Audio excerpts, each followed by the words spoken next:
Gracias, buenas noches. Pues para mí es un honor presentar al doctor Juan Carlos Cisneros. Siempre él ha sido eh, clave en nuestro colegio. Déjame bajar un poquito esto porque creo que no me alcanzo a ver todo. Siempre el doctor ha sido realmente muy académico con nosotros en nuestro colegio y le agradecemos.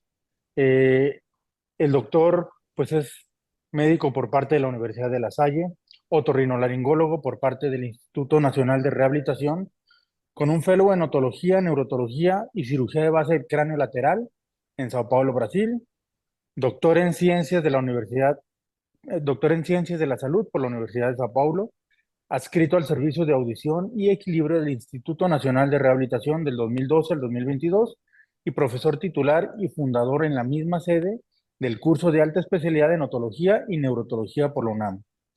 Su práctica privada la tiene en el Hospital Ángeles del Pedregal y es autor de 32 artículos en revistas nacionales e internacionales, 5 capítulos de libro y director de 12 tesis de especialidad. Miembro del Comité Académico del Colegio Mexicano de Otología, Neurotología y Cirugía de Base del Cráneo del 2017 hasta la fecha. Académico en la Pulitzer Society for Hearing Science y cirujano del Grupo de Implantes Coclear Escucha Sin Fronteras de Fundación Grupo México. Pues muchas gracias, doctor. Él nos va a dar el tema de sinergia entre extracto de ginkgo biloba con otros medicamentos en pacientes con trastornos vestibulares crónicos y o acúfeno. Bienvenido, doctor. Doctor, y muchas gracias. Muchísimas gracias, estimado doctor Fabián Chávez, y gracias por presentarme y por invitarme una vez más a dar una plática con ustedes. Hoy va a ser algo diferente. Regularmente las pláticas que he dado para su colegio son de tipo quirúrgico. Hoy vamos a hablar de vértigo y de los distintos fármacos que utilizamos para el tratamiento del mismo. Y sobre todo, bueno, trato yo de hacer una plática para ustedes que no se enfoque en uno solo, ¿no? Sino que podamos repasar todos los fármacos que solemos utilizar para em, el tratamiento del vértigo a largo plazo, ¿no? Entonces, espero que esta plática de esta manera tenga una mayor utilidad. Em, Solamente quisiera me confirmen si están viendo mi cursor. Sí, doctor, sí lo vemos.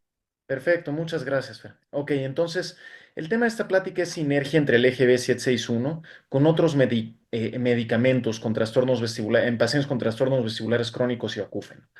Es mi parecer por revisión de literatura y todo esto que aunque el EGB 761 es un medicamento, tiene muchos años en el mercado, que tiene varios ensayos clínicos, que tiene una serie de trabajos detrás que muestran su utilidad.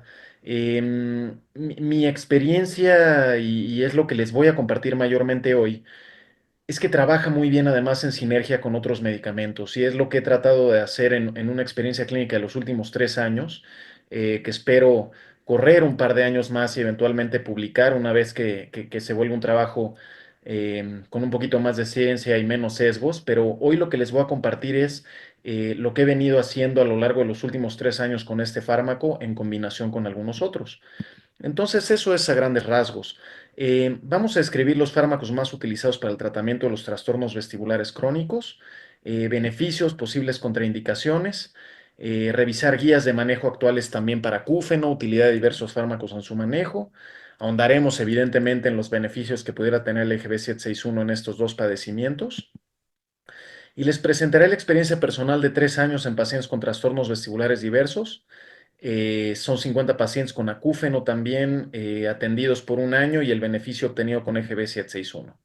Y bueno, recalcaremos la utilidad de este fármaco, ya sea en tratamiento único o como coadyuvante de otros fármacos a los que ustedes pueden estar más acostumbrados a utilizar. Entonces, hablemos primero de trastornos vestibulares crónicos. Y como ustedes saben, el vértigo es un síntoma francamente agudo.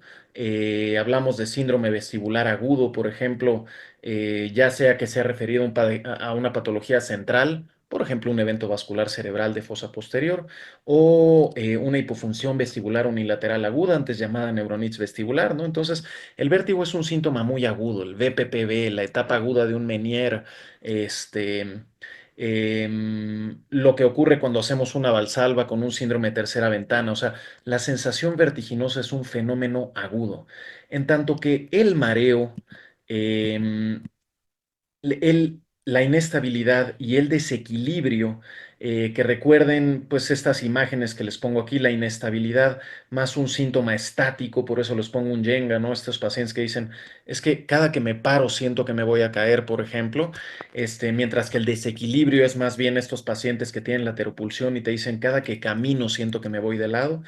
Y el mareo que viene de la palabra mare, ¿no? Esta sensación de vaivén que a veces nos refieren los pacientes como una cabeza vacía o flotante también, ¿no? Entonces debemos recordar que existe diferente tipo de tratamiento para el vértigo agudo que para los trastornos crónicos y nos vamos a enfocar un poquito en esto, ¿no? Entonces, ¿qué me puede dar mareo? Primero, recuerden que el mareo es un síntoma muy cardiovascular, entonces una de las primeras cosas que tenemos que descartar son cuestiones como hipotensión ortostática en pacientes que toman múltiples antihipertensivos, más un beta bloqueador, más un diurético, ¿no? Entonces, son pacientes típicamente mareados. Por otro lado, pacientes con insuficiencia cardíaca, etcétera, o sea, son pacientes que pueden tener mareo. El síncope puede ser precedido o ser confundido con una sensación de mareo, sobre todo cuando es un presíncope, ¿no? Entonces, piensen siempre en el mareo como algo muy cardiovascular, pero también cuando quedan secuelas, por ejemplo, de una neuronitis vestibular que no ha quedado bien compensada, el paciente puede sentir cualquiera de estos síntomas. Después del episodio agudo de una enfermedad de Meniere, doctor, ya se me quitó el vértigo, pero me siento que me voy de lado, todavía me siento inestable, me siento mareado. Cuando corregimos un BPPV, después de menear mucho al paciente entre la maniobra de Dixie-Hallpike y después hacer, por ejemplo, una EPLI o cualquier maniobra que hayamos hecho, el paciente puede quedar con un mareo post-BPPV corregido, que a veces le dura 48-72 horas. El mal de embarcamiento, mal de desembarque, que puede durar a veces meses. La migraña vestibular, acuérdense que se puede manifestar de mil y un formas, entonces también los trastornos vestibulares crónicos son una de ellas. Presbivestibulopatía, la insuficiencia vértebrovascular, una lata que es el MPPP o mareo postural perceptual persistente, casi siempre ocurriendo en pacientes con trastorno depresivo o ansioso detrás, ¿no? Y un déficit de serotonina. Entre algunas otras cosas pueden manifestar estos trastornos vestibulares crónicos. En el paciente con vértigo, recordemos que en la fase aguda debemos disminuir los síntomas vertiginosos, ¿ok? Tenemos que quitar el vértigo y ahí entran bien los frenadores laberínticos, pero recuerden este mensaje, entre más frenadores laberínticos y por más tiempo los usemos, más va a tardar en aparecer lo que verdaderamente va a curar al paciente, que es la compensación, ¿ok? Y por tanto la curación del mareo. Entonces, nunca utilizar fármacos frenadores por más de 3 a 5 días. Esta fue para mí enseñanza de la doctora Eloísa Toledo Cutiño y la llevo conmigo hasta la fecha. Entonces, siempre pensar más en lo que nos puede ayudar a compensar al paciente, pero, claro, quitar los síntomas vestibulares agudos. Hay que quitar la náusea, hay que quitar el vómito, hay que quitar el vértigo. Por otro lado, el vértigo es un síntoma tan agresivo, tan violento, que es un gatillo eventualmente de ansiedad, es un gatillo de depresión, y a veces esto es lo que nos lleva a estos pacientes que terminan con MPPP, ¿no? Mareo postural perceptual persistente. Todos los pacientes con MPPP tienen el antecedente, o la gran mayoría de ellos, de haber tenido un síndrome vestibular agudo en un inicio. Entonces, bueno, debemos reducir los síntomas neurovegetativos y coafectivos en esta etapa inicial de tratamiento.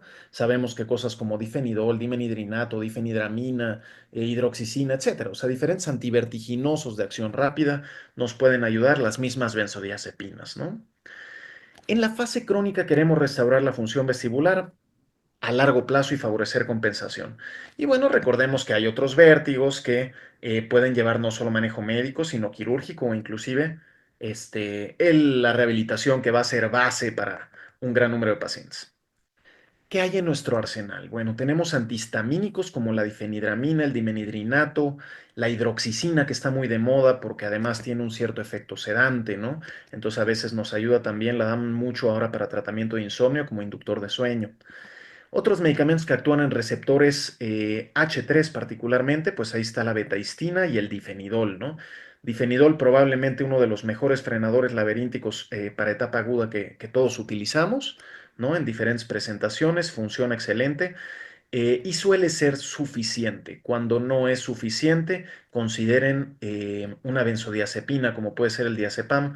No hay mejor frenador laberíntico que una benzodiazepina. Hay GABAérgicos o nootrópicos que estimulan la producción de GABA, como el piracetam, ¿no? Bloqueadores de canales de calcio, como flunaricina, sinaricina, que de nuevo la flunaricina está muy de moda para el tratamiento particularmente de migraña vestibular. Vamos a hablar más de estos. El nimodipino, que regresó al mercado, se utiliza mucho también como vasodilatador central, ¿no? Em, Están los alcaloides del cornezuelo del centeno. Voy a hablar un poquito de ellos, pero a mí no me gusta mucho su uso. Tengo mucho respeto.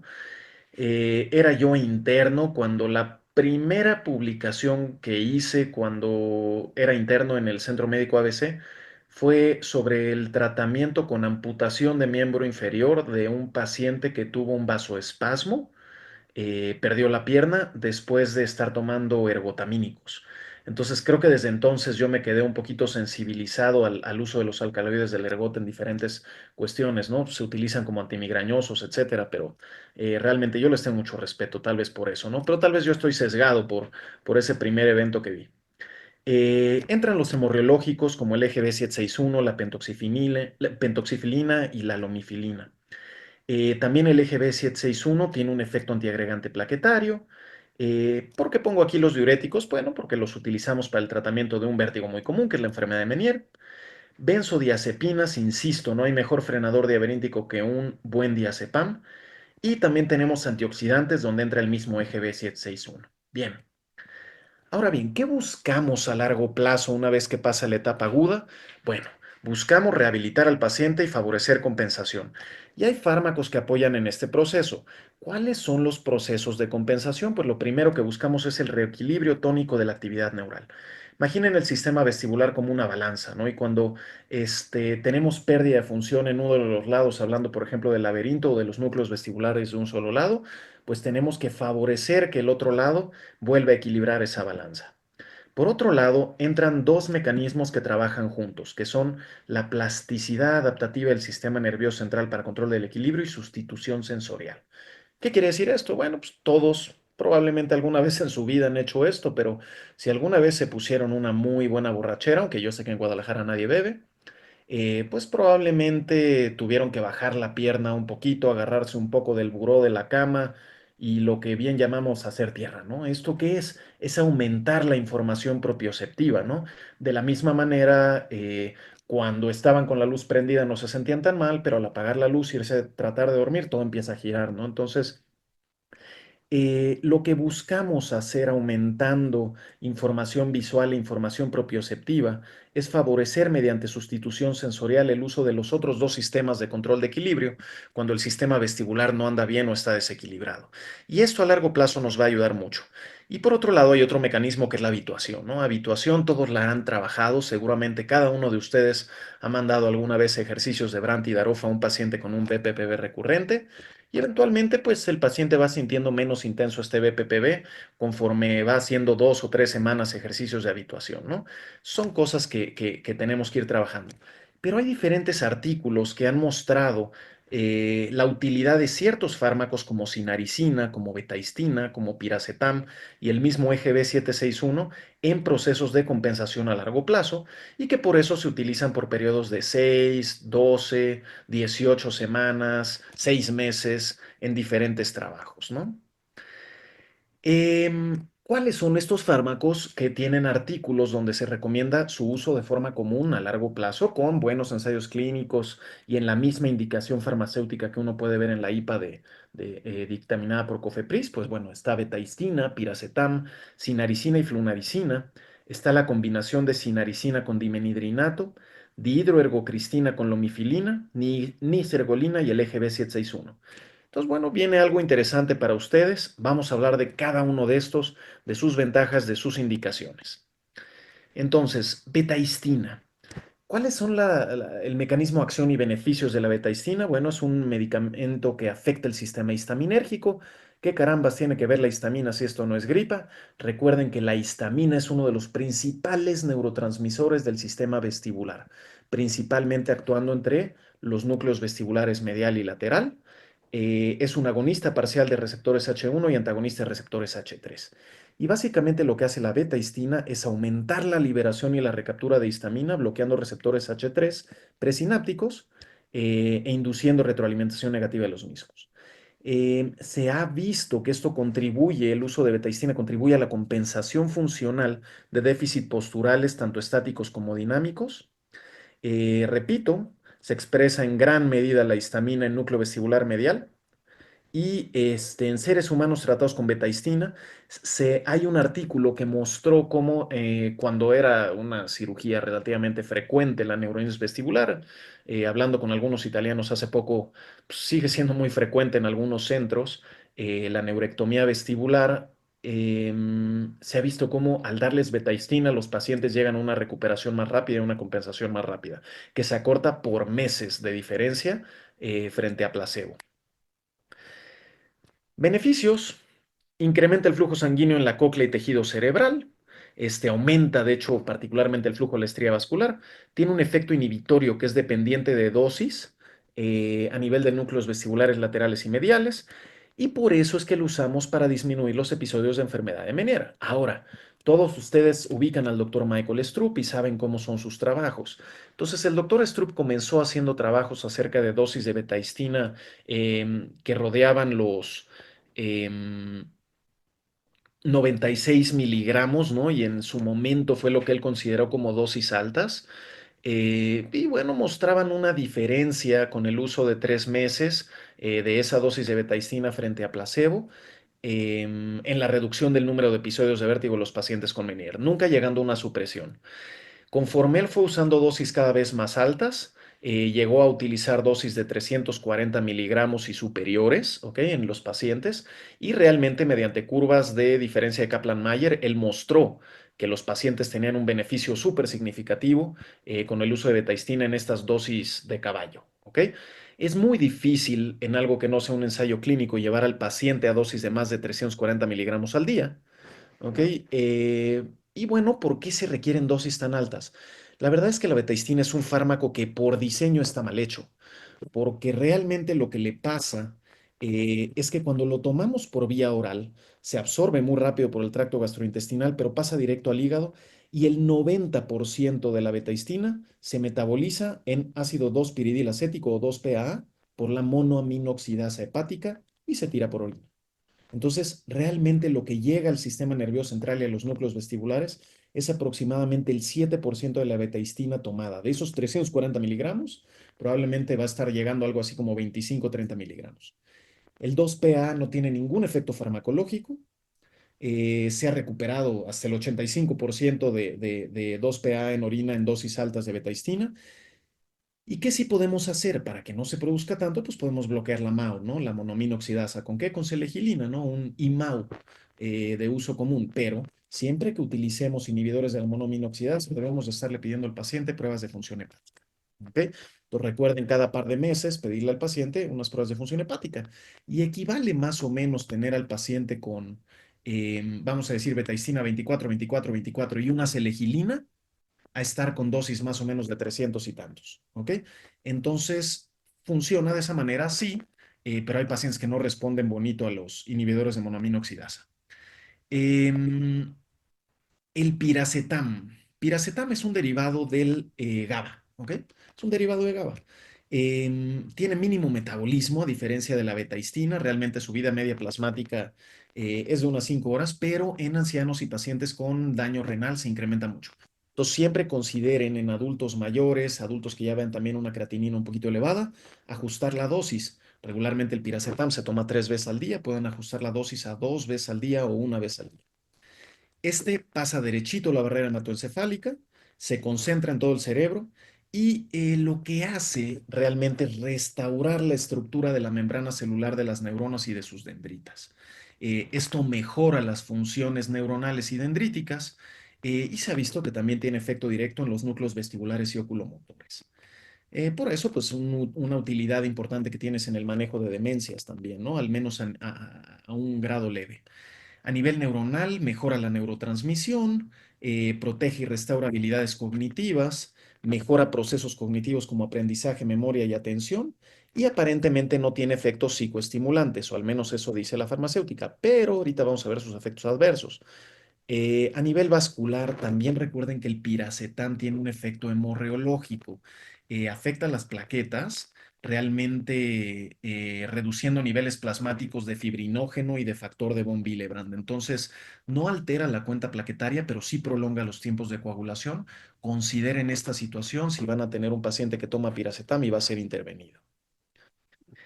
Indicaciones, pues ahí está, tratamiento del vértigo y trastornos de equilibrio asociados, pérdida de memoria es de lo más importante en la farmacéutica de piracetam. En los niños se puede utilizar en niños con trastornos de aprendizaje y falsa de concentración, enfermedad de Alzheimer, y como profilaxis y remisión de crisis vasoclusivas por enfermedades de células falciformes. O sea, vean que realmente su efecto hemorreológico es francamente utilizado, ¿no?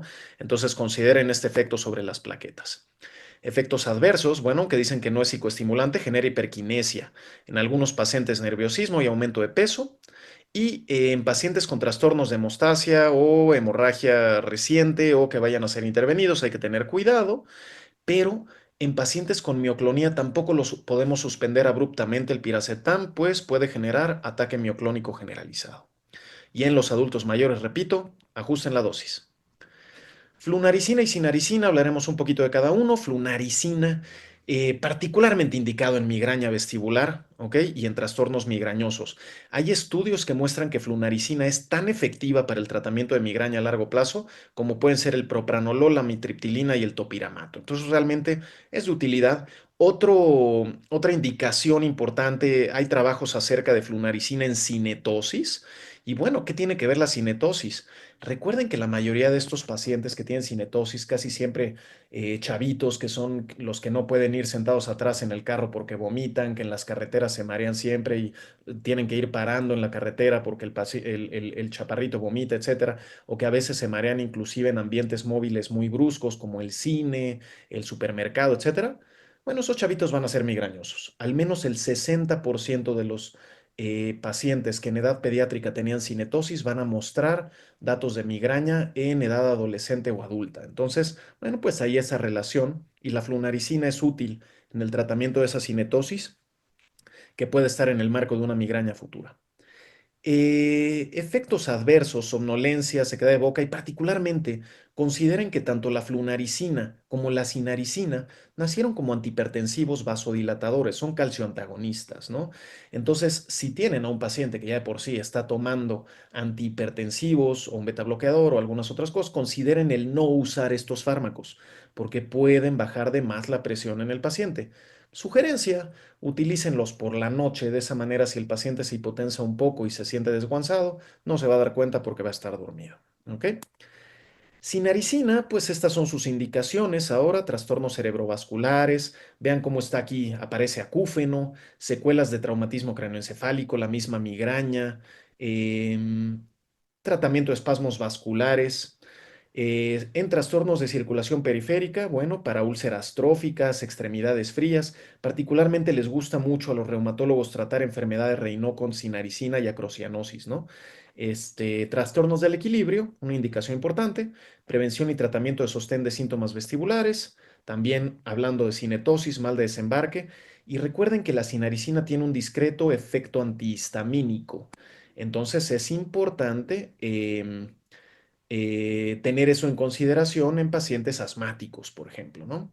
Efectos adversos, hipotensión en asociación a otros antihipertensivos, como ya les comenté, y nos pueden dar hipotensión ortostática. Entonces, esto casi siempre también asociado a pacientes que ya tienen trastornos cardiovasculares previos y que ya toman vasodilatadores de otro tipo, o medicamentos como el diltiazem o alguna otra cosa, ¿ok?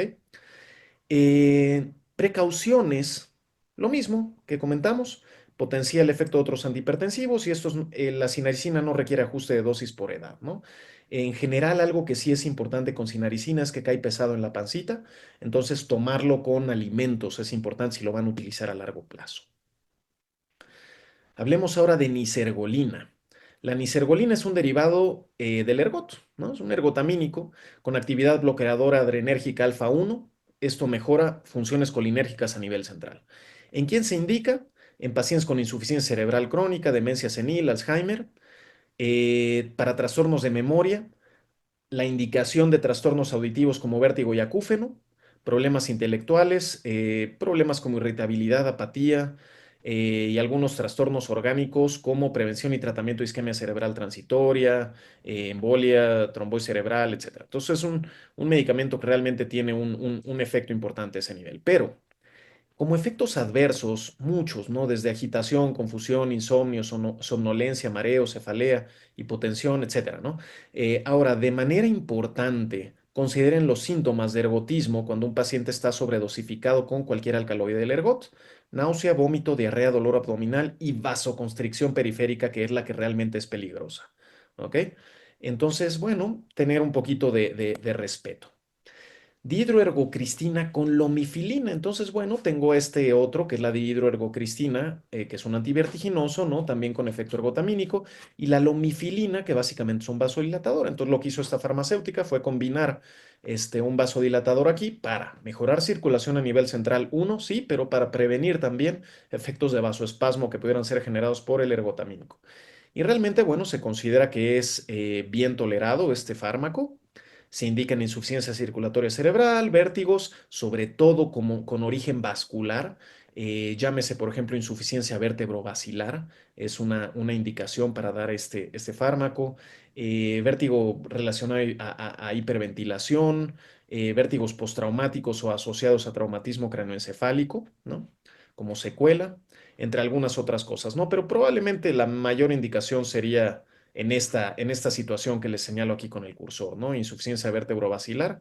Em, y bueno, pues ¿qué hace? Aumenta el flujo sanguíneo cerebral, metabolismo cerebral, la tolerancia a la isquemia y la tolerancia a crisis hipertensivas.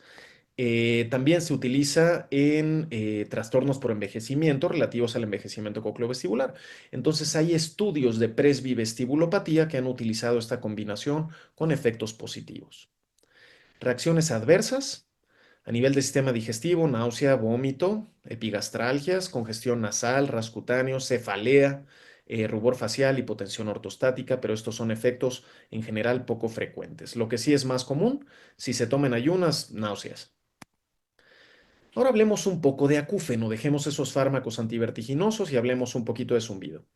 Como estadísticas, bueno, solo recordemos que 50 millones de personas experimentan acúfeno, de los cuales 12 millones acuden a consulta médica, 2 millones pueden padecer un acúfeno tan severo que les impida realizar sus actividades cotidianas.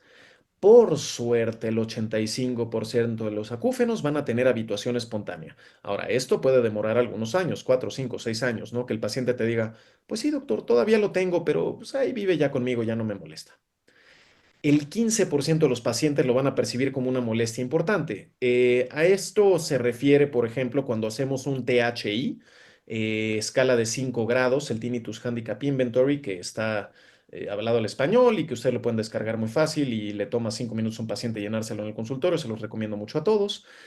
Cuando vean ustedes pacientes con THI grado 3, 4 o 5, 5 siendo catastrófico, pues son esos pacientes que en general caen en este 15%. Los grados 1 y 2 caen aquí arriba. 55% de los adultos mayores padecen un acúfeno de alguna intensidad y en España se presenta entre 10 y 17%. Situación triste: este es un trabajo del doctor Israel de la Cruz, donde él menciona esto en 2016, que a pesar de su alta prevalencia en México, no hay estudios epidemiológicos de población general para determinar la frecuencia del acúfeno hasta el momento en nuestro país. Y desgraciadamente yo lo revisé de nuevo en 2024 y no tenemos ninguna estadística que realmente nos diga un censo poblacional de cuánta gente en México tiene acúfeno. Ya saben que somos malos en estadística en este país. Ahora, todo esto que está aquí me puede dar acúfeno y recuerden, el acúfeno es un síntoma, no es una enfermedad, ¿ok? Entonces es importante investigarlos. Particularmente tenemos que investigar los acúfenos pulsátiles, sin duda alguna, porque recuerden, acúfeno pulsátil puede ser originado desde el cuello hasta la azotea, ¿no? Entonces, desde tener un aneurisma ahí arriba, ¿ok? Hasta tener, por ejemplo, una dilatación aneurismática del bulbo de la yugular en el oído, o del mismo seno sigmoide, ¿no? O tener un problema vascular a nivel carotidio en cuello, como puede ser un paraganglioma, tener un síndrome de asa vascular contactante a nivel de ángulo pontocerebeloso por la arteria cerebelosa anteroinferior. O sea, todos los acúfenos pulsátiles tienen que ser investigados, ¿ok? Esto es muy importante, siempre mediante estudio de imagen, ultrasonido, Doppler, dependiendo de lo que estén ustedes sospechando mediante su clínica. Y los acúfenos crónicos también, o sea, los acúfenos constantes crónicos también tienen que ser investigados, particularmente, nota que les doy a todos ustedes, esto es siempre en mi práctica, paciente que debuta con acúfeno unilateral se lleva una resonancia, punto, ¿ok? Porque hasta en un 7% de esos pacientes podrían ustedes detectar un schwannoma. Por otro lado, todo paciente con acúfeno unilateral de reciente inicio se lleva una audiometría y dependiendo de las características audiométricas se refuerza la necesidad de esa resonancia, ¿no? Entonces, criterios como una hipoacusia súbita, más de 3 frecuencias afectadas con más de 10 decibeles, pues consideren siempre hacerle una rezo a esos pacientes. Entonces, siempre investigar el acúfeno también cuando es crónico. Tenemos que ver su origen, ¿no? Y tratar de ver que no haya otras cosas como drogas, que estén generando el acúfeno. Por ejemplo, una cosa muy común, pacientes que toman pregabalina de manera constante o que toman gabapentina de manera constante, pues bueno, si se las están dando para tratamiento de dolor crónico, doctor, ¿es que qué tomo? No, pues yo tomo lírica. Ah, bueno, pues ¿sabe usted que la lírica puede dar acúfeno y mareos? Ah, bueno, pues ok, pues ahí está el tema, ¿no? Entonces hay que ajustar este tipo de cosas, siempre valorar esto, ¿no? Entonces, consideren siempre todas estas causas, hasta el hipertiroidismo, la hipertensión arterial, valoren problemas como dislipidemias, hipercolesterolemia, particularmente aumento de VLDLs e hipertrigliceridemia. Pueden generar cortipatía vascular y metabólica y eventualmente debutar con acúfenos, ¿no? Entonces, siempre revisar todo esto. Ahora, ¿qué usamos para el acúfeno? Lo que se les ocurra. Y la mayoría de las veces una combinación de todas las anteriores, ¿no? Entonces, se han intentado cosas como inyecciones de lidocaína, ¿no? Bueno, si a alguien de ustedes se le ha ido un poquito de lidocaína al oído medio en un paciente despierto, ahí les encargo cómo se pone el vértigo en muchas ocasiones, ¿no? Entonces, el Bravo que aplicaba lidocaína como infiltración intratimpánica hace algunos años para esto, bueno, perfecto, probablemente alguno de ustedes tenga experiencia en esto. Carbamazepina y pregabalina per se utilizan para el tratamiento de acúfeno, pero per se son medicamentos que en altas dosis también pueden generar acúfeno. Los benzodiazepínicos, sobre todo para disminuir la ansiedad relacionada al acúfeno y volverlo más tolerable. Antidepresivos, particularmente los tricíclicos como la mitriptilina, pueden ser de gran utilidad en el tratamiento del acúfeno para romper la ansiedad y el ciclo de ansiedad relacionada al acúfeno. Entra el ginkgo biloba aquí con todos sus efectos benéficos sobre la cóclea, barbitúricos, agonistas GABA como el piracetam, bloqueadores de canales de calcio que ya mencionamos, antihistamínicos H3. ¿Por qué les menciono esto? Porque hay quien ha tratado acúfeno con betaistina, ahí sí no tiene ningún sentido. Vasodilatadores, sin duda, pues ahí está la misma sinaricina y flunaricina que tienen ese efecto, pero también el nimodipino se usó por muchos años para tratamiento de acúfeno. El ácido tióptico, probablemente algunos de ustedes lo han utilizado, ácido tióptico que realmente nació como un fármaco para tratar la neuropatía en guante y calcetín del paciente con diabetes, ¿no? Nervio periférico distal, pero eventualmente muchos de esos pacientes decían, oye, sí, además de que tengo mejor sensibilidad en las manos, se me está quitando el zumbido que tenía o ha disminuido. Y se vio que el ácido tióptico puede tener un efecto benéfico hasta en un 40% de los pacientes que lo toman a largo plazo. Magnesio en dosis altas, miorrelajante natural, mejora la salud de las células ciliadas, por otro lado, y ayuda al paciente a dormir. Melatonina ayuda al paciente a dormir. Muy importante que el paciente no tenga insomnio para que tenga menos acúfeno. ¿Podemos hacer infiltración intratimpánica de corticoides para tratar acúfeno? Sí, pero por favor, si orientan esto, que sea un acúfeno agudo. No manden corticoides infiltrados a un paciente que tiene más de 3 o 6 meses de acúfeno, ya, porque el corticoide no le va a hacer absolutamente nada. Este, pero bueno, cada quien, la manera en que hace su práctica. Recuerden que un acúfeno que ya tiene más de 3 meses ya tiene un componente central. Y perdón, pero el corticoide no va a llegar a esas vías. Entonces, en un acúfeno de reciente inicio, asociado a hipoacusia súbita, claro que el corticoide infiltrado puede tener un beneficio. El enmascaramiento. con ruido blanco o el enmascaramiento con el uso de un auxiliar auditivo. Claro que es de utilidad. Estimulación eléctrica no ha mostrado un beneficio real. Estimulación magnética transcraneana en sí misma no ha mostrado un efecto benéfico, ¿ok? A pesar de ser un tratamiento novedoso, no se ha demostrado que realmente tenga una función. Biofeedback y terapia de reentrenamiento de acúfeno, claro que son de utilidad. Platicar con el paciente, enseñarle que su acúfeno no es algo peligroso, orientarlo a de qué se trata, enseñarlo a tratar de suprimirlo mediante meditación, platicar con él, escuchen a sus pacientes. Eso es TRT, ¿ok? Entonces, terapia de reentrenamiento de acúfeno. ¿La acupuntura puede ayudar? Sin duda. Tengo pacientes con acúfenos que me dicen, oiga, doctor, quiero intentar algo de acupuntura. Dale, por favor. No dejes de tomar o de hacer lo que te estoy dejando, pero claro, este, hipnosis se ha visto que puede ser utilizada. Ahora, psicoterapia, muy, muy útil, particularmente la terapia cognitivo-conductual, enseñarle al paciente a convivir con sus síntomas sin que lo afecte. De eso se trata esto, claro que es de utilidad. Atención plena puede ayudar también. Y bueno, como ustedes saben, en pacientes con acúfeno gravísimo, se han hecho neurectomías, se han hecho labirintectomías y una serie de cosas. Pero realmente a veces esto no genera un beneficio. Recuerden que el acúfeno se instaura a nivel del sistema nervioso central exactamente de la misma manera que lo hace el síndrome de miembro fantasma. Entonces, no necesariamente al terminar con la función laberíntica vamos a corregir el acúfeno, porque el acúfeno tiene un componente central importante. ¿Quién sí ha corregido el acúfeno en un gran número de pacientes? El implante coclear. 70% de los pacientes con hipoacusia unilateral profunda y acúfeno mejoran en el momento que les pones un implante coclear. Y a veces no sabemos por qué, pero mejoran con el implante apagado inclusive, o sea, sin el procesador colocado. Entonces, pues sí, el implante coclear también es una opción. Hoy por hoy no existe un tratamiento capaz de suprimir la fuente del acúfeno y por tanto no hay un tratamiento curativo etiológico. El medicamento ideal debería suprimir la fuente del acúfeno, regular la actividad neuronal relacionada a la generación de percepción del acúfeno. Y bueno, medicamentos como el EGB761 ayudan a modular el acúfeno, eso sí, disminuyendo su intensidad y mejorando la calidad de vida, del mismo modo que algunos otros fármacos. ¿Quién se ha corregido, repito, el acúfeno? Pues el implante coclear en gran número de pacientes. Ahora les voy a hablar del fármaco que no hemos hablado tanto, que es justamente el EGB761, ¿no? Para tratamiento de vértigo y acúfeno. Entonces, rápidamente algunos estudios, ¿no? Para que sepan por qué utilizarlo tal vez. Hay efectos benéficos directos del EGB761 que han sido demostrados. Tiene un efecto vasoregulador, promueve la circulación. En modelo animal y humano se ha mostrado un mejor flujo sanguíneo a nivel cerebral. Y por otro lado, tiene el factor activador de plaquetas, un antagonismo que es específico de los ginkgólidos. Entonces disminuye la agregación plaquetaria y esto es interesante porque tiene este efecto hemorreológico disminuyendo esa agregación de plaquetas. ¿Ok? Por otro lado, es un buen antioxidante a nivel cerebral, genera cambios en el metabolismo neuronal, mejora la neurotransmisión y mejora mecanismos de neuritogénesis y neurogénesis a largo plazo.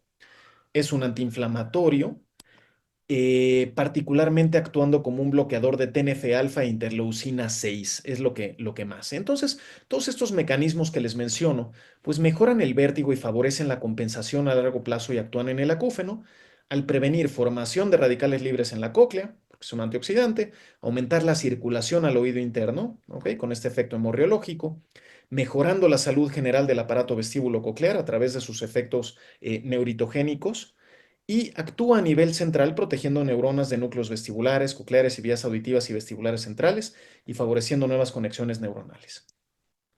Hay varios ensayos clínicos, muchos de ellos más viejitos. Este es de 2014, que es la eficacia y tolerabilidad del EGB761 en demencia.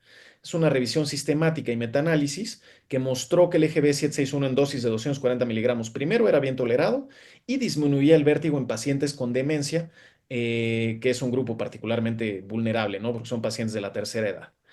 Esto es de un trabajo que comparó a EGB761 con betaistina y en este trabajo, que fue de 2014, realmente se vio un efecto un poquito superior inclusive del EGB761 frente a betaistina, pero esto no fue estadísticamente significativo y lo que fue importante de este trabajo es que se vio que tanto el EGB761 como la betaistina fueron efectivos en generar una mejora significativa de los pacientes con trastornos vestibulares crónicos.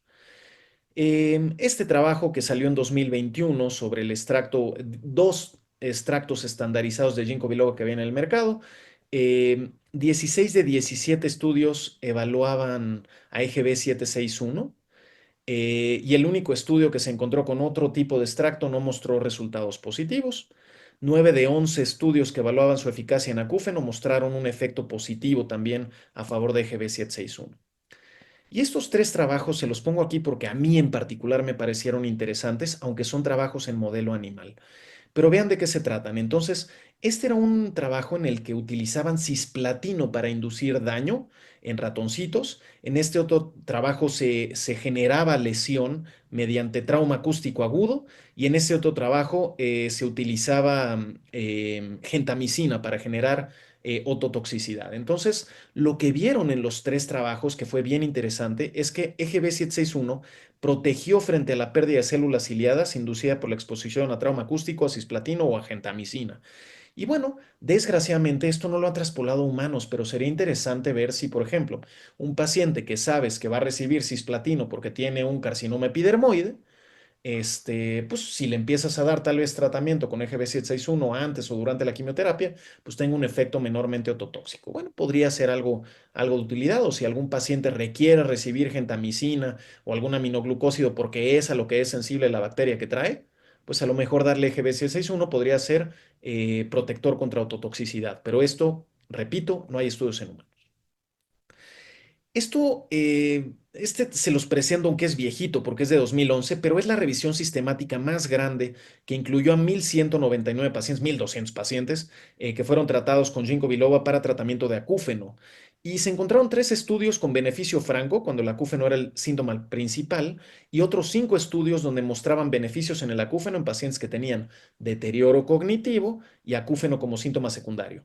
¿Por qué hay tantos trabajos de deterioro cognitivo con ginkgo biloba? Pues porque esa fue su principal indicación por muchos años. Y bueno, concluyen en esta revisión sistemática que se aprecian datos robustos y consistentes disponibles para el tratamiento para acúfeno con EGB 761.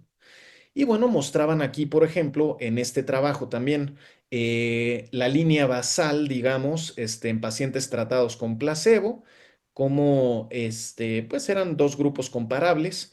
A la semana 4 de tratamiento con EGB 761, realmente había reducido muchísimo el acúfeno.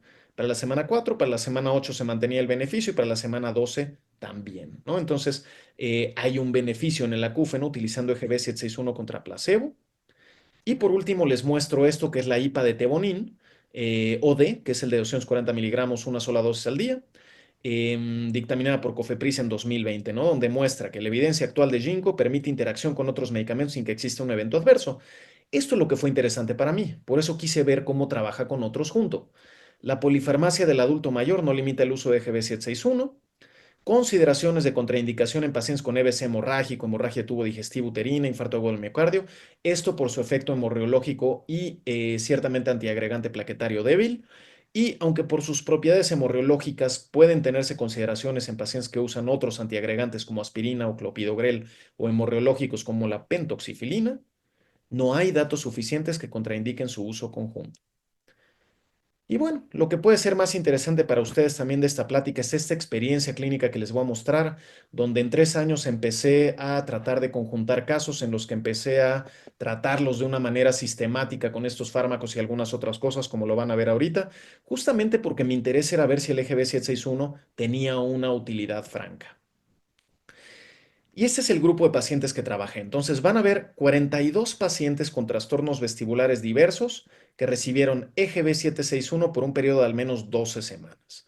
11 de estos pacientes tenían otoesclerosis con inestabilidad asociada por hipofunción vestibular demostrada mediante VNG o mediante prueba de BHIT.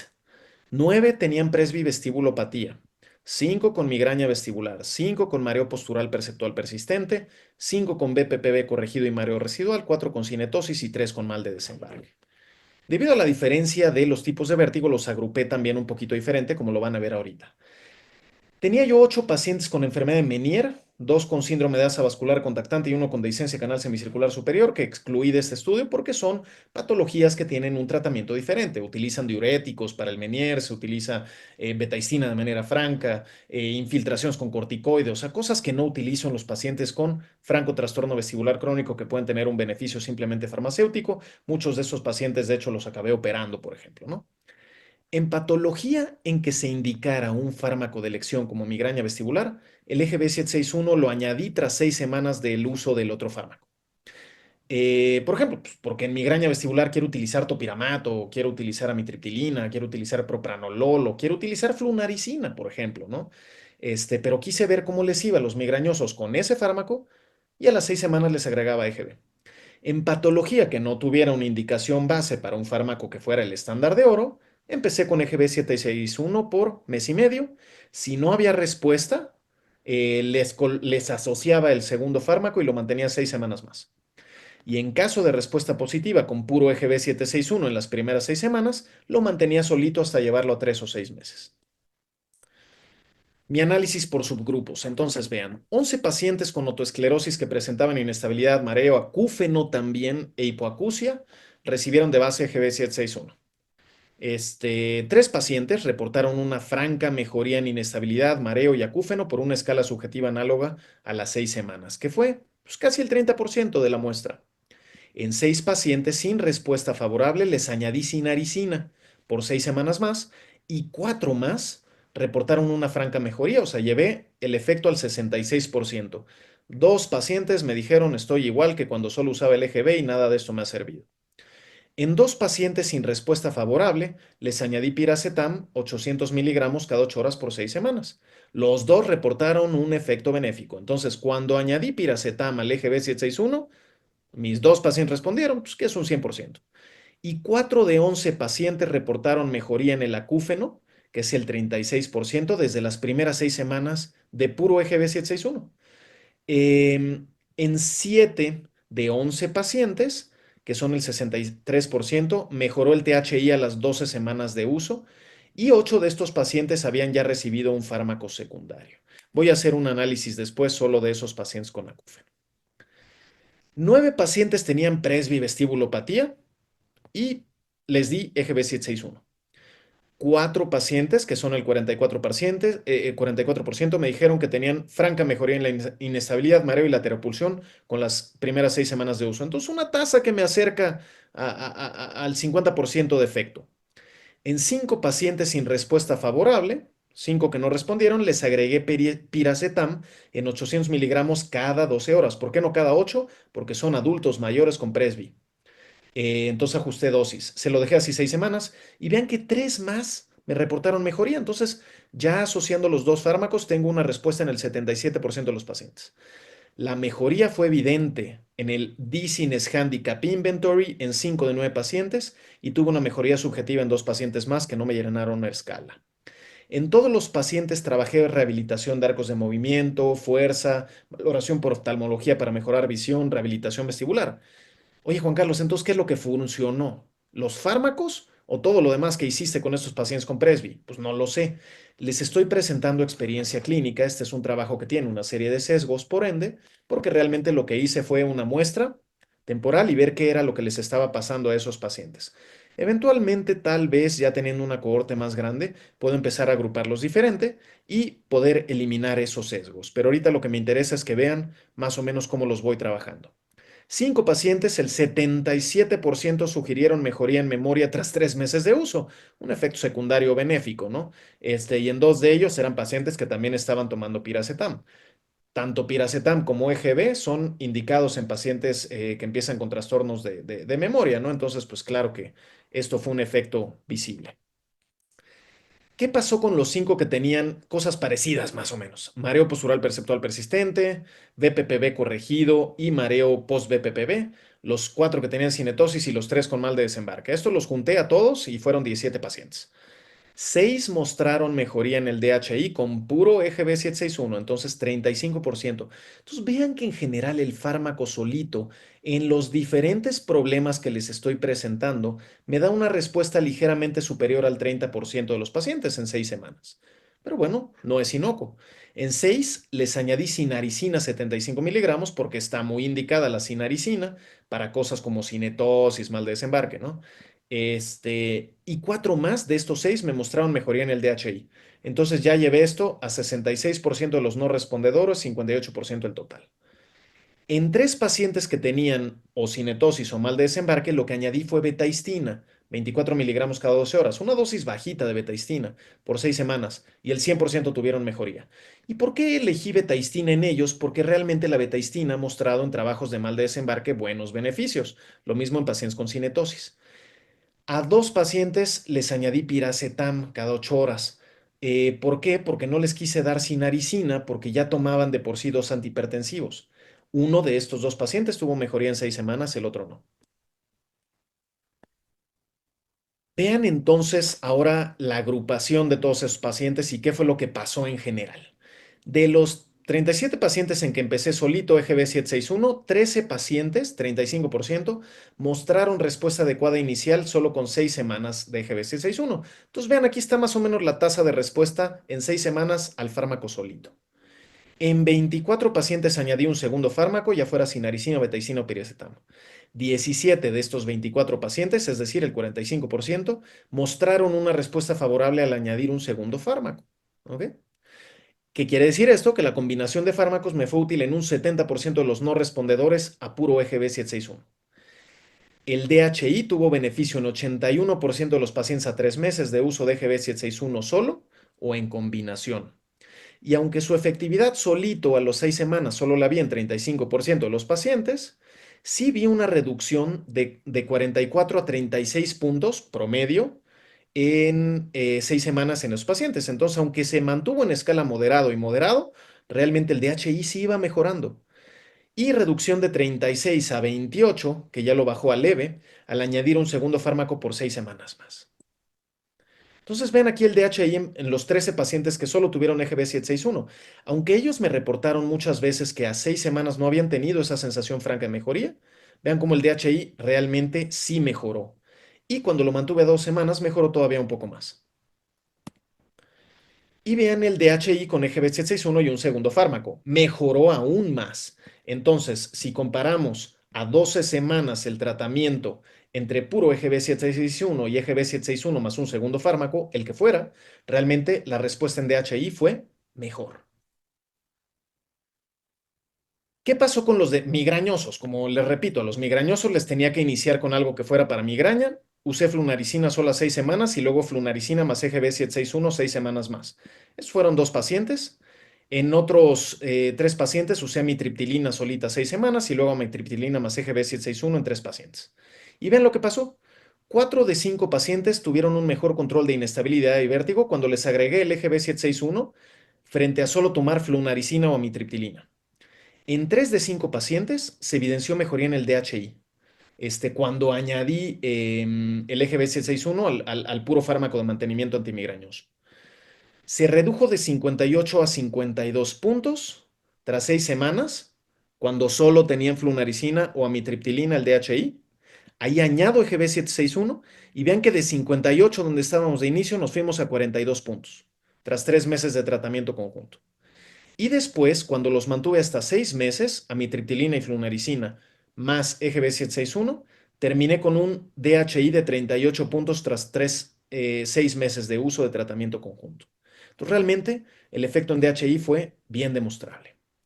¿Y qué pasó con mis pacientes con acúfeno? Y van a ver aquí cómo manejo a los pacientes con acúfeno. Entonces, rápidamente, los evalué inicialmente mediante THI, estudios audiométricos, otoendoscopía, examen físico general.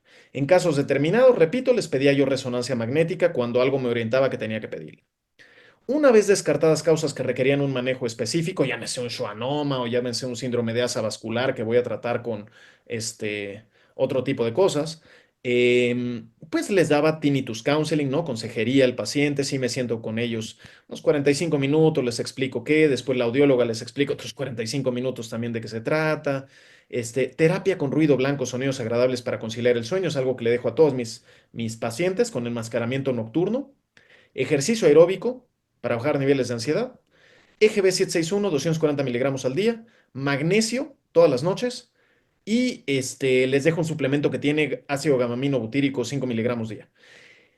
Y en casos necesarios les adapto auxiliar auditivo cuando lo requirieran, además para el efecto de enmascaramiento. Oye, Juan Carlos, ¿y entonces qué es lo que les ayudaba para el tratamiento del acúfeno? ¿El EGB o el magnesio o el GABA o la terapia con ruido blanco o la consejería o todas las anteriores? No lo sé. Por eso mi trabajo tiene sesgos, ¿no? Pero realmente lo que les quiero mostrar a ustedes es cómo los manejo, ¿no? Y sí, entraba con EGB 761 en todos ellos. Manejo inicial por 12 semanas.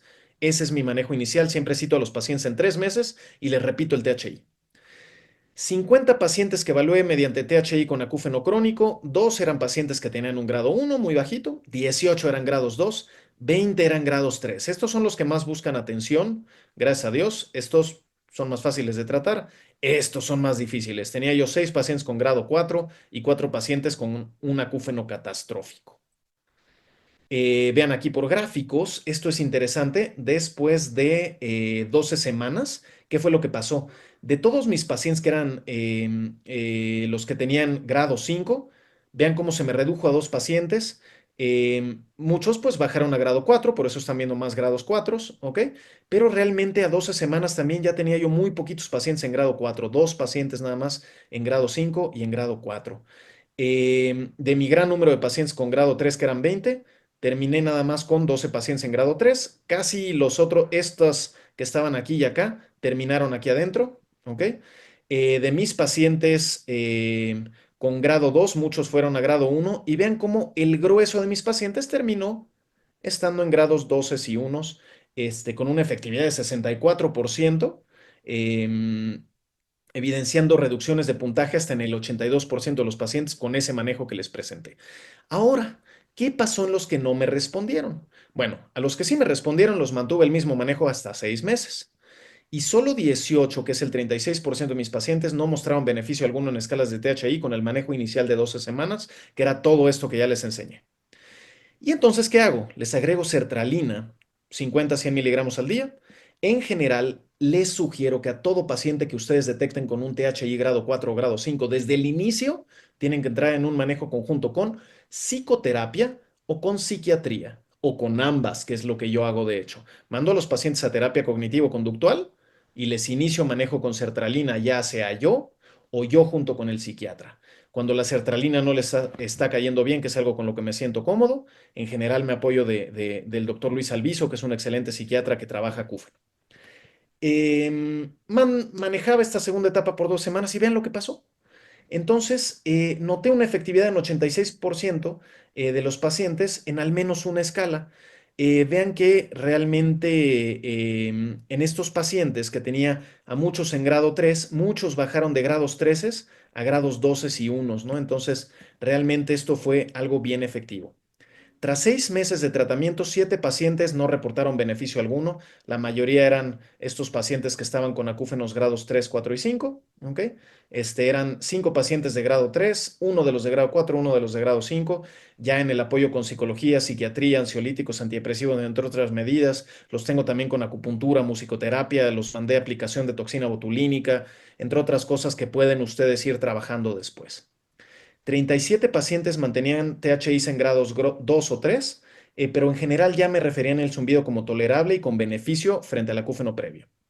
Solo 6 pacientes que estaban en grados 2 y 3 pasaron a grado 1.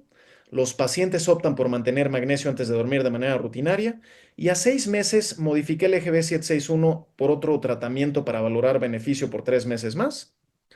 En caso de diabetes y neuropatía, lo que les empecé fue ya ácido tióctico. En caso de pacientes con hipertensión, pues les agregué sinaricina, ¿no? Sobre todo si tenían cifras hipertensivas un poquito arriba de 130-90. Y bueno, comentarios finales. El extracto de ginkgo biloba EGB761 entonces es un fitomedicamento eficaz y seguro para mejorar los síntomas vestibulares crónicos y el acúfeno. Es factible y efectiva su combinación con otros fármacos. En trastornos crónicos de movimiento como cinetosis o con mal de desembarque, la combinación con betaistina funciona muy bien. La combinación con piracetam es de mucha utilidad en pacientes con presbivestibulopatía, ajustando dosis, claro, por el piracetam. Y en pacientes con inestabilidad asociada a autoesclerosis también me fue muy bien combinar EGB761 con piracetam. Los resultados en experiencia clínica muestran que la combinación de fármacos brinda un control superior al uso en monoterapia con cualquiera de ellos. Repito, mi trabajo tiene sesgos, como ustedes vieron, pero espero que esta experiencia clínica por lo menos les ayude a ustedes también a decidir, pues trabajar con estas combinaciones de fármacos que son seguras y que realmente dan un efecto positivo cuando trabajan juntos, que es superior al efecto individual de cada uno de los medicamentos. El EGB761 muestra resultados benéficos al sumarlo a medicamentos de mantenimiento antimigrañoso. Y esto que es un gran mensaje, ¿no? El manejo multidisciplinario va a ser esencial para brindar mejoría en pacientes con acúfeno. No se puede garantizar beneficio con un solo tipo de terapia y la combinación de tratamientos suele brindar un mejor resultado. Y lo mismo les digo para pacientes con trastorno vestibular crónico. Yo me apoyo del rehabilitador vestibular, de los otoneurólogos, ¿no? Y audiólogos también para tratarlos en conjunto. Entonces, y muchas veces también de especialistas en rehabilitación para mejorar arcos de movimiento y fuerza en miembros inferiores. Y por otro lado, el oftalmólogo, el cardiólogo, cuando esto es necesario, ¿no? Más estudios, evidentemente con mejores niveles de control, deberán de ser realizados a futuro para validar lo que yo aquí les presento, lo que yo observé, y espero pues tal vez inculcar esa idea en alguno de ustedes para que puedan hacer un trabajo en conjunto con estos diferentes fármacos. Bueno, de nuevo agradecer al Colegio de Otorrinolaringología y Cirugía de Cabeza y Cuello del Estado de Jalisco. Doctor Fabián, muchas gracias de nuevo por la invitación. Agradezco a Schwabe Pharma también por permitirme estar con ustedes hoy y espero que esta experiencia clínica, que no es otra cosa que lo que he vivido en los últimos 3 años usando este fármaco, les sea de utilidad para considerar su uso y si algo les puedo yo decir es que trabaja bien en conjunto con otros fármacos y otros fármacos trabajan bien en conjunto con él. Entonces, con un beneficio que puede ser superior a la monoterapia, ¿no? Entonces, véanlo de esa manera, pero, repito, no es algo que trabaja solito, ¿no? Entonces, vean la forma en la que yo trato de llevar eso y espero haberles dejado algún buen mensaje y si tienen alguna duda, esas son mis líneas de contacto. Pues doctor Cisneros, muchas gracias. Tenemos, tenemos un par de preguntas, ¿sí? La primera, la doctora Claudia de Cid nos pregunta que el magnesio en dosis altas, ¿cuántos miligramos serían? En general, 700 a 800 miligramos es una dosis adecuada. En paciente, o sea, hay artículos, por ejemplo, de tratamiento antimigrañoso con dosis superiores inclusive a esto, que pueden llegar a los 1600 miligramos de magnesio y se puede utilizar como un antimigrañoso a largo plazo, el puro magnesio. Realmente como inductor de sueño y miorrelajante, las dosis de 800 miligramos son lo que son recomendados. No importa si es gluconato, bisglicinato o citrato de magnesio, se absorben igual de bien, con que lleguen a una dosis de aproximadamente 700 miligramos por las noches debería ser suficiente. Y dado que es algo que se absorbe rapidísimo, se metaboliza rapidísimo en el cuerpo, todos los músculos del cuerpo usan magnesio para contracción, etcétera, el paciente lo puede tomar a largo plazo y en general no vamos a saturarnos de magnesio, ¿no? Perfecto, muchas gracias, doctor. El doctor Diego Marín tiene un par de preguntas. Me decía que cuál es la dosis del piracetam. El piracetam se utiliza 800 miligramos cada 8 horas, como es recomendado por la farmacéutica que lo utiliza. Y repito, cuando tengan un adulto mayor o un paciente que ya tenga ciertas alteraciones de función renal, si ven creatininas simplemente arriba de 1.2 o 1.4, ya consideren ajustar dosis a 800 miligramos cada 12 horas. Perfecto. Y también nos dice como comentario que la Academia Americana no recomienda como uso principal de medicamento el ginkgo biloba. Ginkgo biloba, ¿qué comentario tiene usted para eso, doctor? Valga la pena decir que esto no es ginkgo biloba, ¿ok? Esto es un extracto que sale del ginkgo biloba. Si nosotros, o sea, y es que esto es bien importante, ¿no? Entonces yo tengo paciencia, he ido a dar esta plática, por ejemplo, o pláticas similares acerca del EGB 761, sobre todo al norte de la República, donde muchos otorrinos, por ejemplo, me dicen, doctor, es que mire, mis pacientes se cruzan la frontera, compran dosis enormes de ginkgo biloba en cápsulas y vienen y las traen y la toman. ¿Ok? Bueno, eso de entrada, uno, no sirve. Dos, los ginkgólidos son tóxicos para el hígado cuando se toman en dosis altas no purificadas. Y tendríamos que tomar aproximadamente 25 test de ginkgo en una sola dosis para lograr lo que tiene una cápsula de EGB761, que ya es un extracto purificado. Entonces, en efecto, el ginkgo biloba no tiene ninguna utilidad farmacológica. El EGB761 tiene la utilidad farmacológica que les presento en los ensayos clínicos que mostramos. Muchas gracias, doctor. Por último, el doctor Obed nos, nos menciona una duda que en los TH1 que bajaron en monoterapia, sabemos que su parte del cuestionario mejoró. Esto pensando que quizás la parte emocional fue la que mejoró, no tanto por el tratamiento, sino por el manejo de la ansiedad.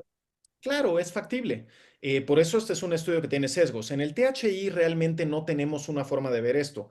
En el Dizziness Handicap Inventory sí tenemos tres escalas. Si ustedes han visto el THI, es simplemente una escala de 25 preguntas que responde sí, a veces o no. Y los sís valen 4 puntos, los a veces valen 2 puntos, los nos valen 0 puntos. Y en base al puntaje del paciente vamos a tener un grado 1, 2, 3, 4 o 5. Entonces ahí las preguntas están entremezcladas y realmente no podemos ver qué es lo que está cambiando. En muchos de los pacientes algo que yo veo que mejora las cosas es que duermen mejor gracias al magnesio y esto mejora el acúfeno. En otros pacientes veo que lo que mejora es que sí, se sienten menos ansiosos por el acúfeno y esto mejora el acúfeno. En otros pacientes veo que la sertralina cuando la metí es lo que rompe ese ciclo de ansiedad que empeora el acúfeno y esto mejora el acúfeno. Entonces, por eso les digo, ¿es solo el EGB761? No, pues evidentemente no. Yo por lo menos los trato con 5 cosas de inicio diferentes. Enmascaramiento. El enmascaramiento con el auxiliar auditivo cuando lo adapto los relaja muchísimo a lo largo del día. En la noche se quitan el aparato y escuchan el zumbido, pero les pongo enmascaramiento con ruido blanco o sonidos agradables para dormir. Entonces, claro, bajar la ansiedad es primordial. Pero que el eje B761 tiene un efecto sumatorio a todo esto, sí. Ahora, ¿qué debería yo de hacer? Ah, bueno, pues voy a agarrar un grupo en el que solo les voy a dar todo lo demás menos eje B761 y voy a ver si responden. Sí, pero mi práctica es de medio privado, entonces quiero tratar de darle el mejor beneficio a un paciente. Si alguno de ustedes trabaja medio institucional, los conmino a hacer este tipo de trabajos, que era lo que yo hacía cuando estaba en el Nacional de Rehabilitación. Utilizar placebos, utilizar otras cosas, porque pues, los pacientes en medio particular no aguantan tanto. Doctor, muchas gracias. Realmente le agradezco esta interesante y actualizada visión sobre el manejo de los trastornos vestibulares crónicos y acúfeno. En nombre de todos los miembros del Colegio de Otorrinolaringólogos y Cirujanos de Cabeza y Cuello del Estado de Jalisco, le agradecemos profundamente su tiempo y generosidad en pues, compartirnos su experiencia. Gracias también al Laboratorio Schwabe en su línea Tebonín por confiar en el colegio y por patrocinar este evento. Muchas gracias también a todos los miembros que se conectaron en este evento. Y por último, simplemente recordarles que el 13 de junio tenemos nuestra siguiente sesión mensual. Es una sesión muy interesante. Vamos a hablar sobre cirugía de cabeza y cuello en oncología, cáncer de cabeza y cuello, no solamente de la cirugía, sino de cómo regresar la calidad de vida de estos pacientes mediante eh, prótesis especializadas para cada paciente. Realmente va a ser una sesión muy interesante, realmente estoy seguro que la van a disfrutar. Y también continuar invitándolos a nuestro congreso el 8 y 9 de agosto sobre rinoplastía. Este congreso, gracias a todos ustedes, hemos tenido una gran aceptación, no solo nacionales, sino internacionales. Tenemos gente que viene de Latinoamérica a nuestro congreso. Esto habla de la gran calidad que tenemos en nuestro congreso. Eh, Se les ha estado invitando continuamente, tenemos muy pocos lugares. Abel, que es el señor concejal, todos lo conocen, ha estado mandando mensajes y tenemos menos de 10 lugares. Realmente nuestro congreso ya está llegando a un full out. Yo creo que esta semana lo vamos a lograr. Entonces, pues quien quiera asistir, los invito a que se inscriben. Muchas gracias a todos. Gracias nuevamente, doctor Cisneros. Y pues esperamos vernos aquí. Gracias a todos. Gracias.